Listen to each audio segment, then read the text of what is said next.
last podcast, obviously, it was the day before the camp opened up. And I told you before we got on, we're like, I look at like cap friendly, I look at this Flyers roster, like forwards and everything. It's like, oh, this team looks pretty deep. And then you like see it, like the lines, and you see on paper, and it's you shouldn't take too much into it because it's just training camp and stuff like preseason, that. But then when you see the lines, like, damn, the Flyers are deep.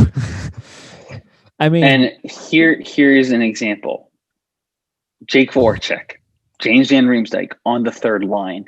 Any other team, they could easily be a top 6 line right there. Jake Voracek, Jake Voracek was on the top line. Jake Voracek was on the top line in the playoffs, if I'm not mistaken. Yeah. Again, so just this is absolutely the opposite approach to the past Flyers teams and Eagles teams and other teams, because I mentioned in our last Under Jairus podcast how the Eagles pull Flyers and playing veterans or young players. But if you look at the top 6, it's all young guys. Talent. There's you got Drew and Couturier and Hayes. Those are your veterans there, really. You got TK, I'll say you got veterans. TK and Oscar on the top line. And then you got now 86, which I'm still trying to figure out. Talk about for a minute. Oscar Lindblom, Travis Konecny, and center Selke winning. Yes. Sean Couturier.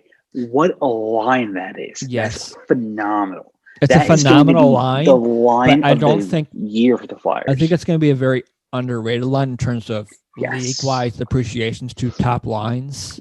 Only because obviously you got the previous Selke winner, so that's going to drive some eyes. But because of how TK played in the playoffs, that's going to bring it down a bit. And obviously, great story. But Oscar did beat cancer. But it's like, how can he perform this upcoming season? Trust me. He can do it. He's going to be good to go. He's got it. And speaking of good to go, we talked about that third line, Nolan Patrick. But I want to get to that first. Get to that a little later because didn't want to brush over the second line. But that second line is Kevin Hayes, Claude Giroux, and I'm still trying to get used to it, number 86, Joel Farabee. So at least Farabee is still sticking in the top 6, which I like. Yes. They're still giving him that chance. Because for a while there, they were always putting him on the fourth line. I wasn't really actually sure if he was actually going to make the team, if I'm completely honest. Mm-hmm. Just because he was so up and down last year. I am. I was more confident than Morgan Frost because I figured Morgan Frost was going to make this team out of camp. Fortunately for Morgan Frost, but it's good for Joel Farabee. So he's obviously turning heads enough for him to still be in the top 6 because he absolutely has the ability to. And I believe, if I'm not mistaken, he did put on some poundage. He put on some weight. To his game as well. So as did a couple of guys. I think Oscar did, obviously. Oscar did most importantly because he's getting strength. Nolan Patrick did, who is I'm going to get to. And that third line we just mentioned, Voracek, JVR, and Nolan Patrick centering it, which I think that's a perfect line for Patrick to get his feet going again. But I don't even think he's going to have really much of an issue because if you hear the reports coming out from people like at camp or whatever, he looks just about, if not as good as he did when they first drafted. When he played in 2018. Yeah. You want to have and thought. That's exciting. And the reports, it seems like you want to have thought he spent a year off dealing with migraine issues. Right. When the good thing is, he's already got past a couple hurdles that you were worried about. So he nearly had another Judas and Couturier situation in the 2018 playoffs where accidental collision leads to Couturier getting hurt. Yes. You had Morin accidentally 5 points. Yes, you did. Yes, you did. You made me lose my. You made me lose my concentration. Yes. All right. Anyway, continue. But you had another little collision with not a little person, but Sam Morin and Nolan Patrick were at the same. Maybe for a second he was a little shaky because he left the ice without his helmet, but then he came right back on, and there's been no worse for wear. So everything so far he's kind of passed, and this is, I guess, even though it's not a real game necessarily tonight, it's still a scrimmage. Yeah, I mean, you'll still see some players throwing some light checks, I'm sure. Sure, I'm sure you will, but I'm just saying but you just got to tell Sam Morin to go like 2% on the hits. Well, I think they're on the same team. I think. Well, I'm saying for the other team, I'm saying. Yeah, I know what you're saying. For team, yes. But he's passing. He keeps going through or passing hurdles to get him which to is where awesome. He is. And he's getting the praises of his coaches and everything. So realistically speaking, the contract he just signed this offseason for only 1 year for not a lot. If he plays well, it could realistically be the cheapest contract he could get. Yeah. Now the season hasn't started yet, and anything can happen from now until even the first 3 games of the season. But all things seem well for this Flyers team, and for once, I'm actually not overly confident. Obviously, because you can't be, especially in hockey and the NHL. I don't think you want to be too overly confident. But I'm still pretty confident in this club, even though you have to go up against your rivals and teams your division essentially. And yeah, that would be difficult, but I think the thing that will benefit the Flyers is that MLB kind of style season they're having where they're playing series. Because I'm curious of how that actually works out, because I feel like that's actually kind of interesting for at least strategically how coaches and everything go about it. It's like, well, do you do it how you normally would do it when you do back-to-backs where you go one goalie versus the other goalie, or is it more like playoffs kind of atmosphere where you kind of stick with the same game plan? So it's very interesting. I think there's going to be a lot of new puzzles to kind of figure out with the season, but I think the Flyers are equipped for it because they're just so depth. Obviously, they're not as in depth as like say Tampa Bay. They're right around there with Carolina, I'd say. Defense for me is a little shaky still, but compared to past Flyers defenses, it's not terrible. Right. Obviously, the big hole was who was going to be with Provorov. I only think Braun's there for the moment because Ghost is unfit to play. Because I'm going back to before yesterday when Ghost was unfit to play, and that's more than likely the lines you're going to see for Game 1. So you're going to see, at least forward-wise, that's absolutely what it's going to be. Defense is going to be a little different. And that also means that, unfortunately, it probably is no go for Morgan Frost. That sucks, but I think it was kind of a long shot for him.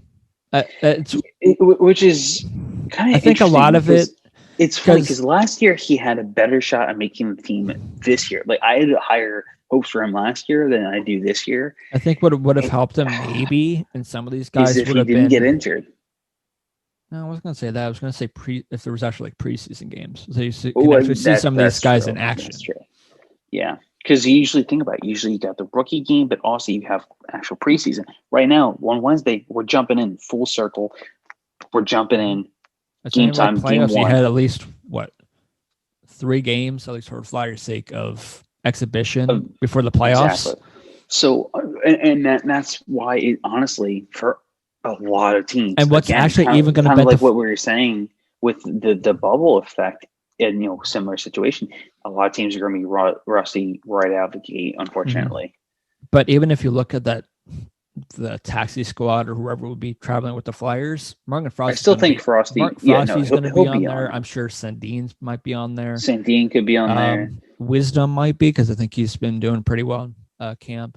Honestly, hey, if Zade Wisdom, I would have said. One really cool thing here. I got to bring it up. The amount of respect I have for. Elaine Vigneault has gone up significantly because the way that, even more so because when sorry, I lost my train of thought. When Tyson Forrester got drafted in the NHL, it was the virtual draft. Yes, but he never got his true welcome to the NHL moment. So Elaine Vigneault said he personally wanted Tyson Forster to be in the Flyers training camp to again, since he didn't have that NHL moment on being able to go in the actual draft. He invited him to camp and he said, "Look, I want you to be here This is your welcome to the NHL moment. This is your big moment since, again, he never got his welcome to the NHL draft moment. So I thought that was such a class act move by AV. So love the guy even more. Enjoy a martini on me. Not you, Witmer. AV. That's fine. I'm not a big martini fan anyway. Sorry, AV. Man, you're going to break AV's heart, man. I am. That's a conversation for next Under Heroes podcast. Can't wait. Tuesday, be there. But yeah, there's a lot to kind of be excited for in that like taxi squad. There's a lot of depth. There's still a lot of depth there, and I would have said just remember my train of thought that I was going to have before you mentioned that Vigneault thing. Prior to yesterday or the day before, I would have said maybe Zamola could have potentially been on the starting lineup, but it sounded like the last kind of he didn't look great. He looked a little like he is still developing, which is going to happen. Obviously, he's still learning, but that's absolutely a good sign. And for me, for a while there, I thought he was going to be ahead of Freeman. He would have had to do that headache of is Freeman do you risk putting him on waivers, but he might actually end up going down. I wouldn't want to risk Freeman on waivers, but you might have a choice. No, you might not, but I think Freeman might just be that spot, just less of a headache kind of thing. But I think it's going to be a similar situation to Farabee last year, where I think he's not going to be down for long because obviously injuries happen. And if you remember last year with anything for the Flyers, at least especially that third pair, that was a carousel. Yes. And also this too, the ball's on Ghost because he and AV sat down and kind of hashed out their or I guess it was AV or was it with Chuck too? I don't know. It was AV, yeah. Yeah, it was AV, but he aired out kind of his grievances of kind of the past few years and letting it know like I am fully healthy, more healthy than I've been in the past couple of years. And I'm excited to see what he's got. I am excited for it. And I think if they do it this way, because I still have hope for Ghost. I like Ghost. If you can recreate, but do it a little better, the 2018 duo of Ghost and Provorov, that's great. Because then you at least have two good pairs, because then you can keep Myers and Sanhamon together. Yeah. Not only that, Gostisbehere that year had 17 goals that year. And realistically speaking, for a while there, and maybe it might still be true, Braun might actually not be on that starting D pair. Because if that's the pair, because I think it might be Hagen, Gustafsson. I don't hate it, but I don't love it. Yeah, I don't hate it, don't love it either. But if those are your top six, Gustafsson's going to be on your third pair probably, or we have to be Gustafsson and Braun. Yeah. For a third pair? Yeah. It could be worse. It could have been McDonald on the first pair. No, don't say his name. Don't say his name. His name's tainted. I hate it. I know it is, but I'm just saying this just shows the better defense you have now that I think people were hoping for the last couple of years. This defense that was going to come up because you thought, oh, look at these guys the Flyers have, and or prospect-wise defensively. I'm excited for this team. This is, again, another good year for Philadelphia. All right, let's get down to business. Let's go into our Where do you see our season the Philadelphia Flyers this year in the East? In a very hard East? Now, I'm not going to go out and say – I think they had the chance to actually be first. They do. In the division. This is the first time in years where they have a legitimate chance to win the division. And the only reason to say that is because Boston's missing their two top players. Well, maybe not for long. It sounds like Pastrnak. Is it Pastrnak or Marchand? One of them, I think it's Marchand. He should be good to go for the season opener, and Pastrnak shouldn't be too far behind. So they're not missing as much time as they thought. Damn. Well, yeah. I still think they're probably going to be first, Boston. But I think it'll be like last year with Philadelphia and Washington. I think there's going to be a battle there, but I think Philadelphia again want to be second. Yeah. So I'll put it this second way. in the division. All right. So again, the division as follows: in the East, Boston, Buffalo now, and also Austin, like I mentioned, New Jersey, New York, Philly, Pittsburgh, and Washington. So, what are your predictions for the Flyers this year? Again, I think they're going to be second in the division. I think they're one. I'm banking off of its second year in AV system, which will help a lot of guys, especially Justin Braun. I think that's going to be a big help for him. Mm-hmm. I have a little bit higher expectations for him this year. The fact that, again, each player has a year under their belt. Justin Braun, I think he mentioned it the other day. That's also why I'm bringing it up because, again, like they all have, and he even admitted that he struggled throughout the season, which is fair to say, and I struggled?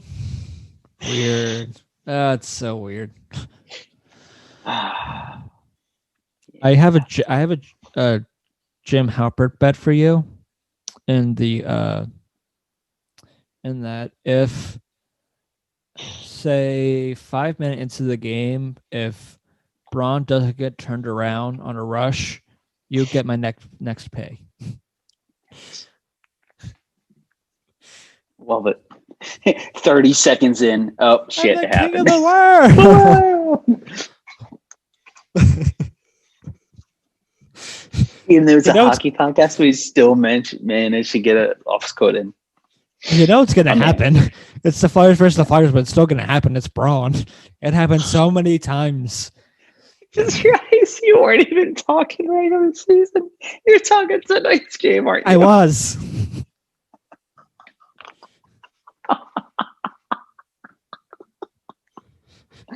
Yo, that's amazing.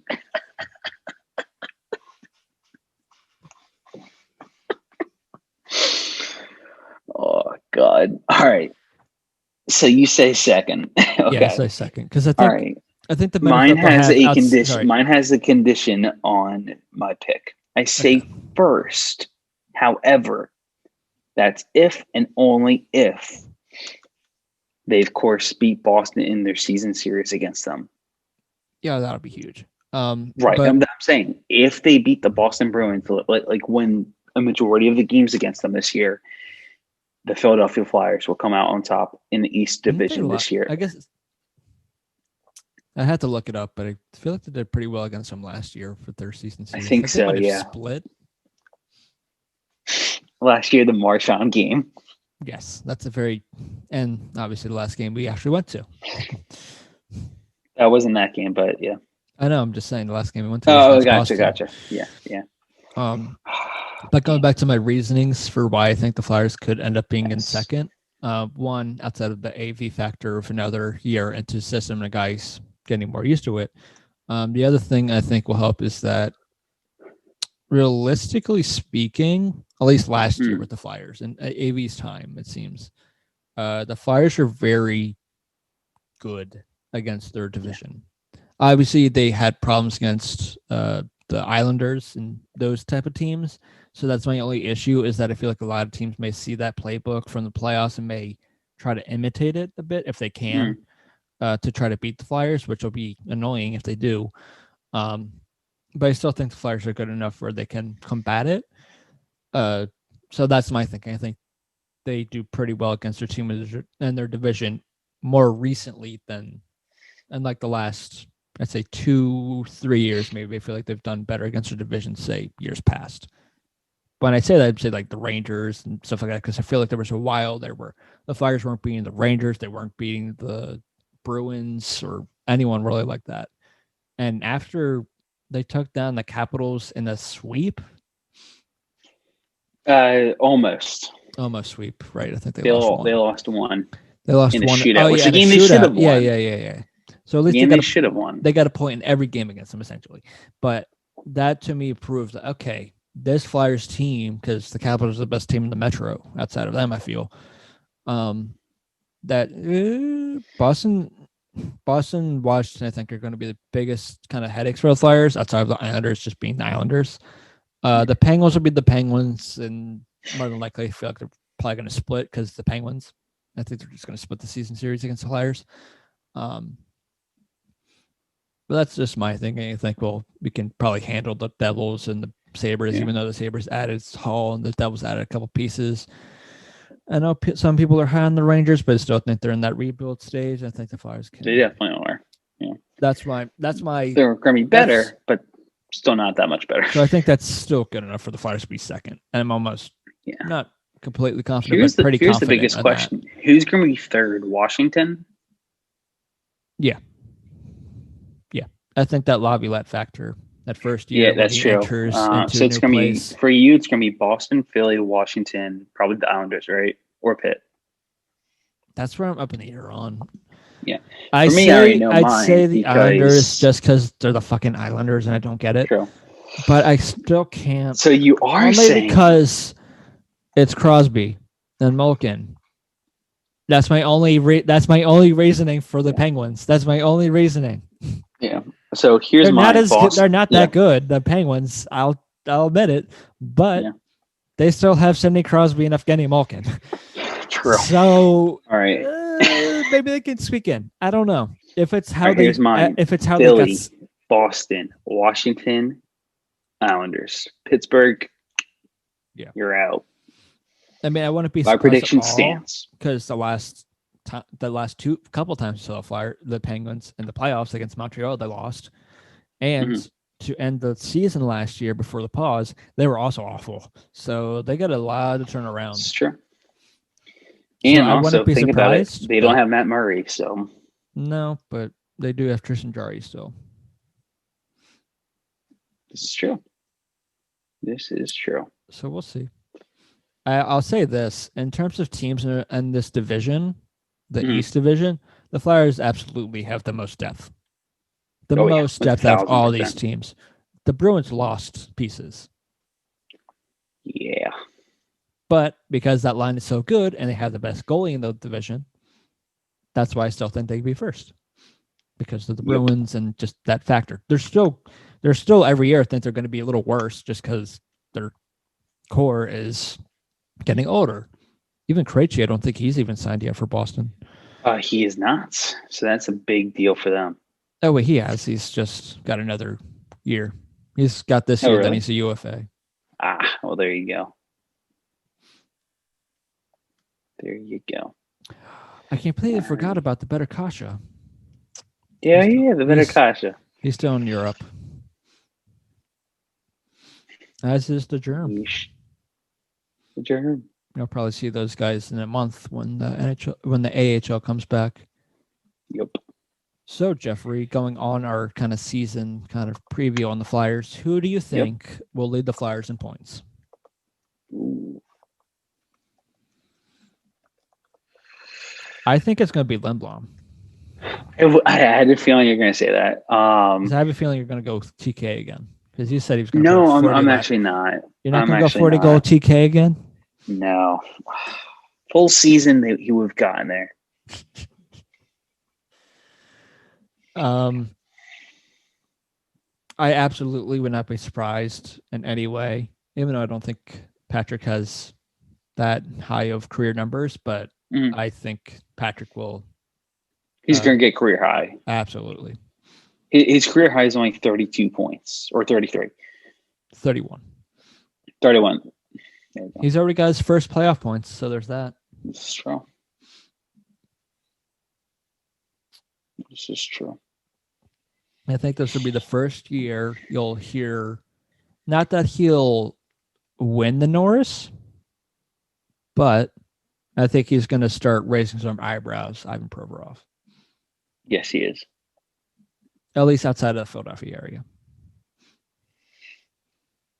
Because for really the first time in his career, he's going to have to be the guy that leads the line pretty much if it is with him and Ghost. Granted, that's going to be a fun line to pair to watch, but Ghost obviously isn't that great. The defensive. Provorov's going to have to pick up the slack there. And also this too. I think you're going to see a big season out of Phil Myers. This is going to be Phil Myers' breakout year. Oh, yeah. And you could argue Travis Sanheim. Sure. You absolutely could because those two are going to be together again. But to answer your question now, this might shock you. I'm going to say Hollywood Hayes. I could see it. That's a solid line where I could easily see it. He's with G. Hollywood Hayes leading the way. I will say I wouldn't be surprised if TK leads the Flyers in goals again at all. Sure. Also,